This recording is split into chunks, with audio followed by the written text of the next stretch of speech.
هذا الفيديو يا شباب جيت أحذركم من فخ تقع فيه إذا ما انتبهت. تشتكي يعني شركة اي انك توقع في هذا الفخ. بس اليوم جيت أحذركم، وكمان نتكلم على الدوري الإسباني، وكمان حاجة حلوة معنا يوم الخميس القادم والثاني إن شاء الله. بس قبل البدء لا تنسى ما تعمل لايك واشتراك بقناة تفعيل الجرس، وأهم شيء نفس ما عودتكم في كل الفيديو لا تنسى ما تعمل تصلوا على الحبيب محمد في الكومنتات. والآن يلا بنا الفيديو، لاز جو. مبدئيا يا شباب يمكن لامين يامال ومسمى هذا كيليان مبابي ينزلوا 120. لذلك أنا ليش أقول لكم؟ لأن انتبهوا توقعوا في فخ اي لأن يا عزيزي المشاهد أقوى أسبوع راح تكون في اللعبة هو الدوري الإسباني. أنت تتخيل يا عزيزي المشاهد إنه راح ينزل ظاهرة رونالدينيو، يعني لاعبين أسطوريين، رافينيا، فينيسيوس، كورتوا. نعم يا عزيزي المشاهد، لذلك أنا أنصحك إنك تخبي جواهرك وخلين معك لآخر شيء، لأنه عاد معنا الألتيميت، عاد معنا الدوري الإسباني. وليش يعني شركة اي خلت الدوري الإسباني آخر واحد؟ يعني بالعقل. لذلك يا عزيزي المشاهد من المتوقع إنه ينزل لامين يامال وكيليان مبابي مركز واحد الدبليو واحد الاستي وأوفر 120. لذلك أنصحك يا عزيزي المشاهد تخبي جواهرك والترافت. نعم يا عزيزي المشاهد.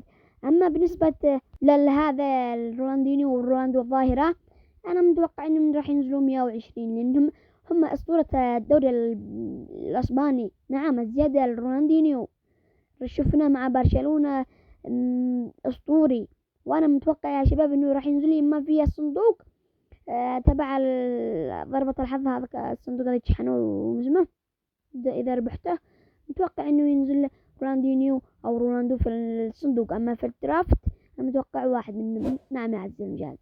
لذلك أنا أقول لك من الآن لا عاد تفتح ولا أي بكش، خبي كل شيء. نفس ما أنا آخر بكش يا شباب حصلت هاري كين، قلت خلاص آخر بكش وأغلق السحبات وحصلت هاري كين. نعم يا شباب. أما يا شباب كمان من المتوقع ينزل فالفيردي وليفان، يعني متوقعين ليفاندوسكي يمكن ينزل أوفر 118 وفالفيردي 119 لأنه صاروخ أو 118 راح ينزل فالفيردي.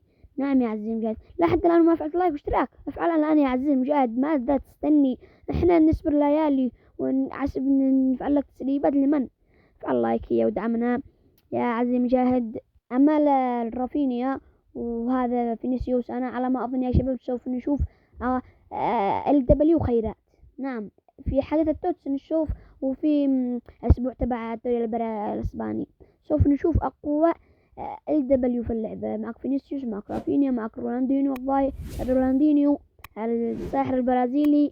يا عزيزي المشاهد يا عزيزي المشاهد عيب، وين اللايك؟ ليش تبخل علينا؟ وكمان يا شباب التوني، إذا نزل التوني يا شباب فاعرفوا أقوى دبليو في اللعبة. نعم يا شباب، لأنه ولو حتى 117 عم المركز، إنه التوني دلاية مش يعني عادي خرافي. أما تيبو كورتوا يا عزيزي المشاهد فهو سوف ينزل 118. نعم ومضمون يا شباب إنه 118، لأنه ما شفنا في المباريات الأخيرة للريال إنه مصاب، لذلك أتوقع إنه 118. بصراحة سوف يكون معذب الحراس ومعذب التوني. نعم يا عزيزي المشاهد. عزيزي المشاهد لماذا ما قد حطت لايك؟ وين اللايك؟ حط الآن لايك يا عزيزي المشاهد يلا.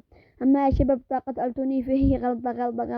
نعم غلطة لي أنا، أعتذر يا عزيزي المشاهد، أعتذر، غلطة صح أدني ركزت عليها الآن وأنا أسجل الفيديو.